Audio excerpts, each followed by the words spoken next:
कभी सोचा है कि हम कहाँ रहते हैं, क्या खाते हैं और कैसे जीते हैं? ये सब कुछ असल में एक ही चीज पर कितना डिपेंड करता है? जी हाँ, वो है जमीन। तो चलिए आज इसी जमीन और इंसान के गहरे कनेक्शन को समझने की कोशिश करते हैं। चलिए, इस कहानी को समझने के लिए दुनिया के दो अलग-अलग कोनों में चलते हैं। एक तरफ है तंजानिया में माम्बा, जिसका परिवार गुजारे के लिए पथरीली जमीन के एक छोटे से टुकड़े पर मक्का और सेम उगाने के लिए संघर्ष करता है। और दूसरी तरफ है न्यूजीलैंड में पीटर, जिसका परिवार बड़े-बड़े हरे-भरे मैदानों में वूल फैक्ट्री चलाता है और मॉडर्न तरीकों से खेती करता है। अब देखिए, इनकी जिंदगी में जो फर्क है ना, वो सिर्फ मेहनत का नहीं है, बल्कि इस बात का है कि उनके पास कैसी जमीन है और वो उसका इस्तेमाल कैसे कर पा रहे हैं। तो माम्बा और पीटर की दुनियाओं के बीच के इस फर्क को और गहराई से समझने के लिए ये रहा आज का हमारा रोड मैप। हम दो दुनियाओं की कहानी से शुरू करेंगे, फिर समझेंगे कि ये लैंड यूज होता क्या है, फिर देखेंगे कि हमारे प्लैनेट पर इसका क्या असर पड़ रहा है, और आखिर में हम ये भी जानेंगे कि हम अपनी ज़मीन को कैसे बचा सकते हैं। और हाँ, एक छोटा सा फील्ड असाइनमेंट भी है। तो ठीक है, अपनी इन्वेस्टिगेटर वाली टोपी पहन लीजिए, क्योंकि अब हम अपनी टूल किट बनाने वाले हैं। और सबसे पहला टूल है ये समझना कि भूमि उपयोग या लैंड यूज का आखिर मतलब क्या है। इसका मतलब देखिए बहुत सिंपल है। किसी भी जमीन के टुकड़े पर इंसान जो भी एक्टिविटी करता है, चाहे वो खेती हो, जंगल लगाना हो, घर बनाना हो, सड़कें हो या फिर कोई इंडस्ट्री, उसी को हम भूमि उपयोग कहते हैं। ये एक तरह से जमीन का एक्शन प्लान है जो हम इंसान तय करते हैं। पर सवाल ये उठता है कि ये फैसला होता कैसे है? मतलब कौन तय करता है कि कोई जमीन खेत बनेगी, कोई जंगल रहेगी या किसी पर शहर बस जाएगा?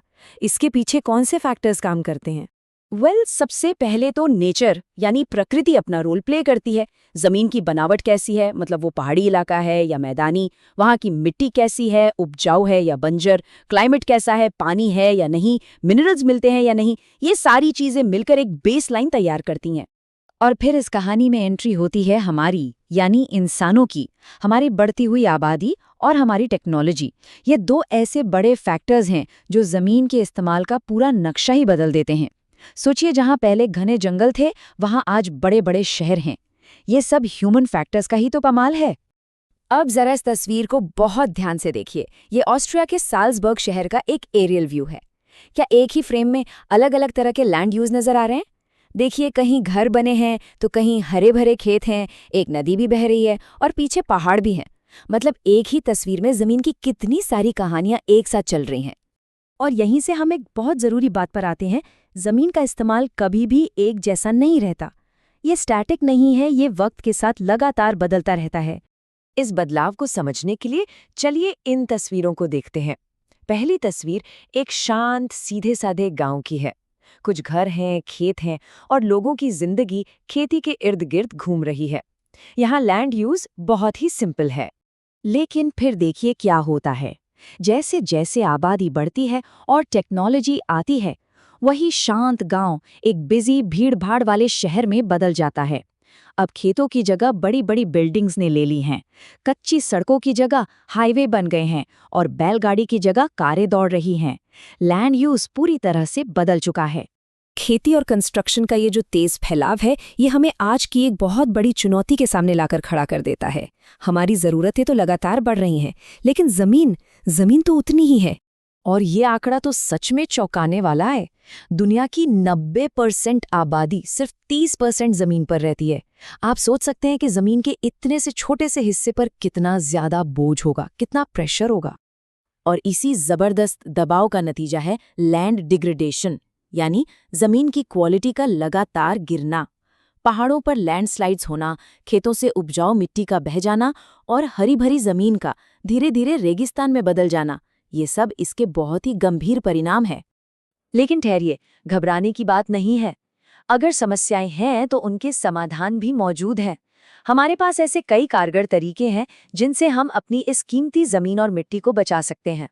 इनमें से कुछ बड़े तरीके हैं। ज्यादा से ज्यादा पेड़ लगाना, जिसे हम वनीकरण कहते हैं, बंजर जमीन को फिर से जिंदा करना, खेती में केमिकल पेस्टिसाइड्स और फर्टिलाइजर्स के इस्तेमाल पर कंट्रोल करना, और जानवरों से होने वाली ओवरग्रेजिंग यानी अनियंत्रित चराई पर रोक लगाना।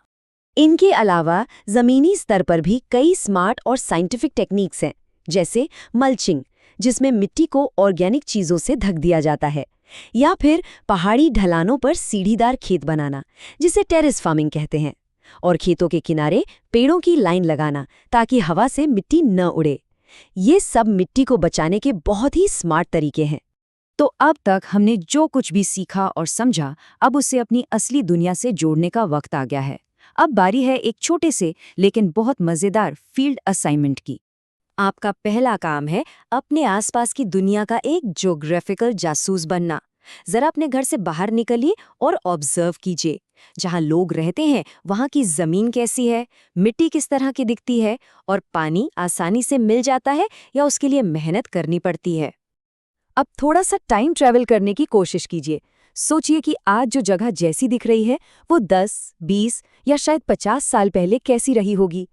क्या आज जहाँ कोई मॉल है वहाँ पहले खेत हुआ करते थे, या जहाँ चौड़ी सड़क है वहाँ कोई तालाब था?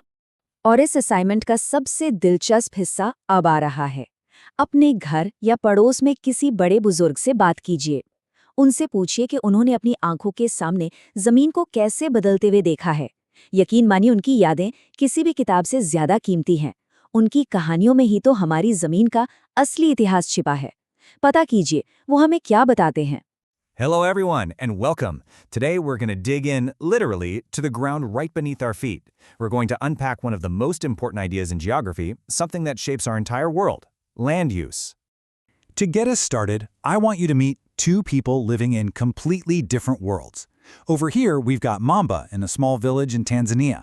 Her day starts with a really long walk just to get water, and her family works incredibly hard to grow food on a small, rocky plot of land. Then, all the way on the other side of the globe, there's Peter in New Zealand. He's surrounded by wide, green plains. His family runs a modern farm and a wool factory using all the latest tech.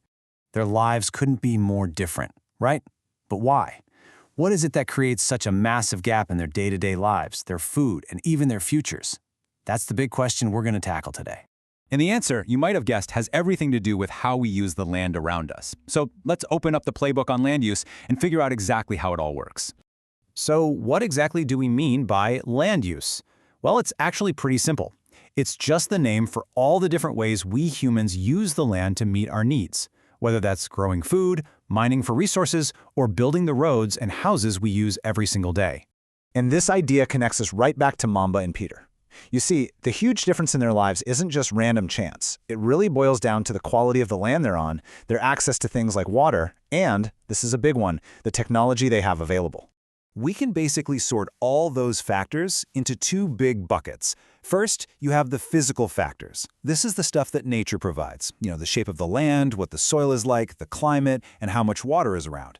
And then you have the human factors. This is all about us, how many people are living in one area and what kind of technology we're using. Mamba's story is a perfect example of these physical factors at work.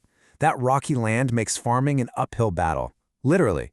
The topography, the shape of the land, and the poor soil directly limit what her family can grow. Their life is a daily struggle that's shaped by the land itself. Now, let's flip to Peter's situation. His family's success is absolutely supercharged by human factors.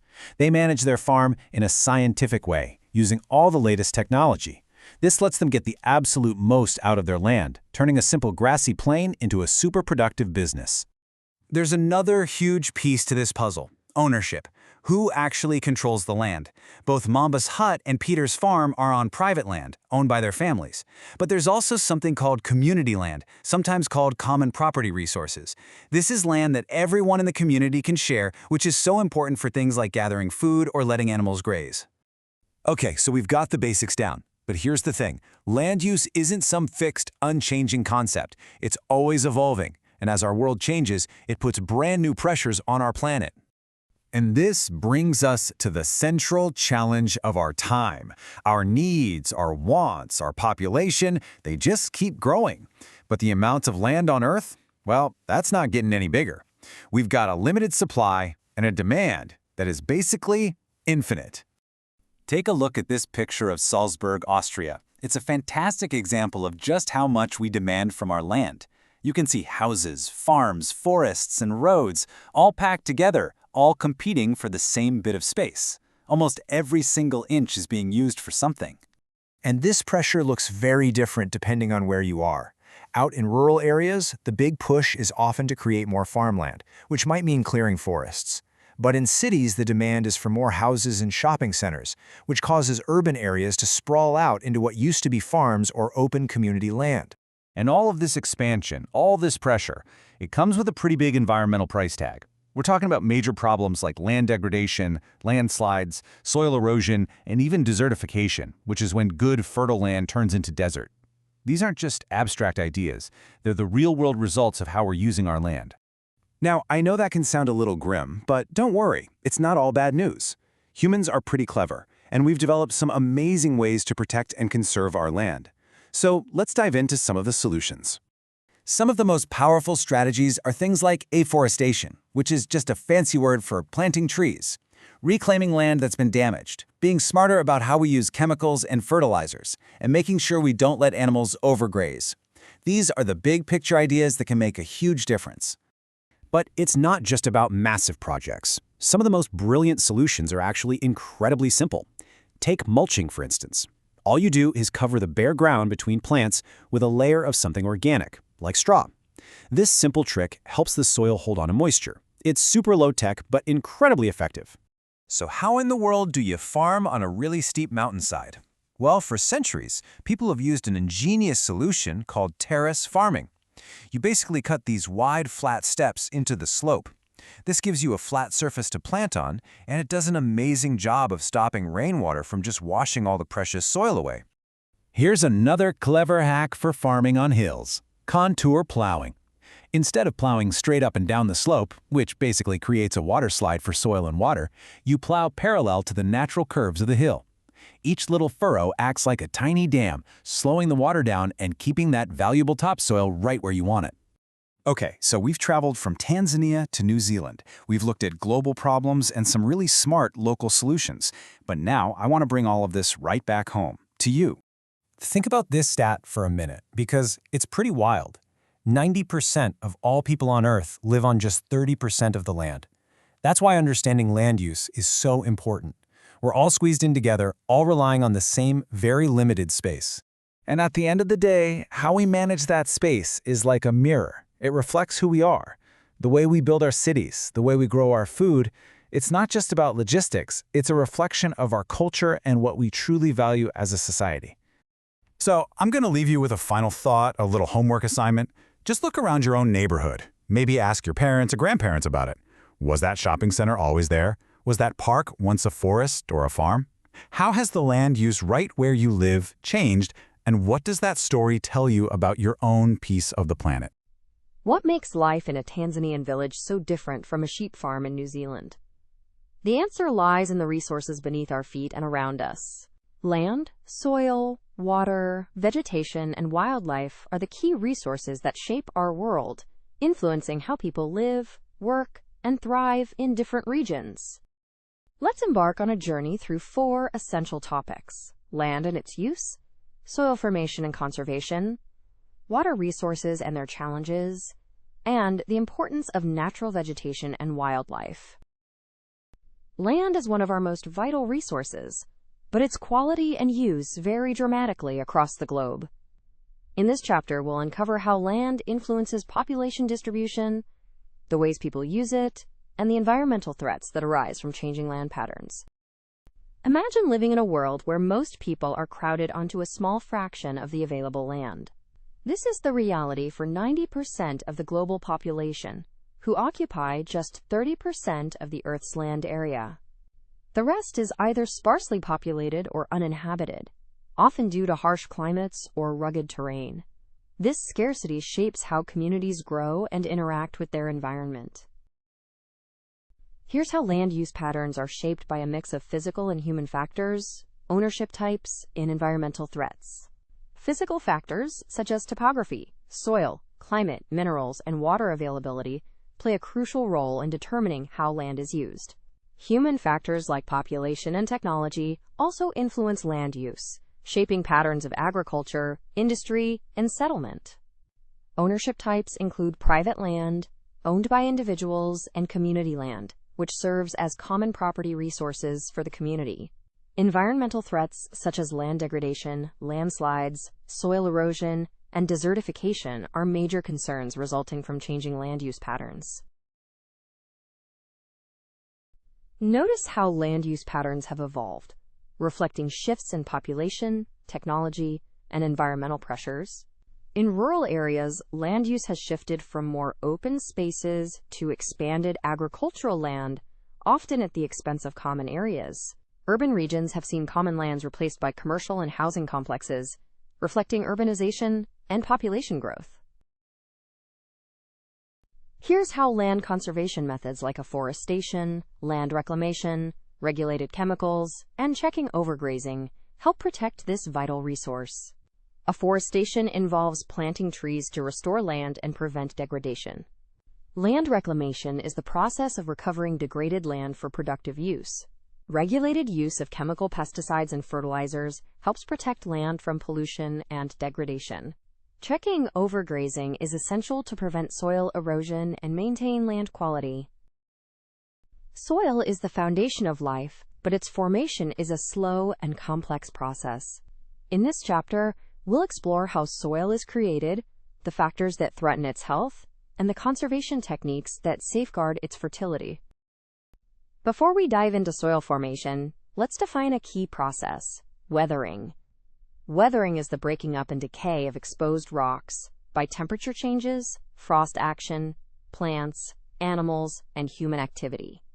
This process is essential for creating the mineral-rich soil that supports life. Here's how soil formation is influenced by parent rock, climate, relief, living organisms, and time. Parent rock determines the color, texture, mineral content, and permeability of the soil. Climate, including temperature and rainfall, influences the rate of weathering and humus formation. Relief, such as altitude and slope, affects how soil accumulates in different regions. Flora, fauna, and microorganisms impact the rate at which humus forms in the soil. Time determines the thickness of the soil profile, as soil formation is a gradual process. Here's how soil conservation techniques like mulching, contour barriers, rock dams, terrace farming, intercropping, contour plowing, and shelter belts help maintain soil health. Mulching involves covering the ground with organic matter like straw to retain soil moisture. Contour barriers use stones, grass, or soil to build barriers along contours, helping to collect water and prevent erosion. Rock dams are created by piling rocks to slow down water flow, preventing gullies and further soil loss. Terrace farming creates broad, flat steps on steep slopes, reducing surface runoff and soil erosion. Intercropping involves growing different crops in alternate rows, protecting soil from rainwash. Contour plowing means plowing parallel to the contours of a hill slope, forming natural barriers for water flow. Shelter belts are rows of trees planted in coastal and dry regions to check wind movement and protect soil cover. Here's how threats like soil erosion, depletion, landslides, and floods endanger soil as a resource.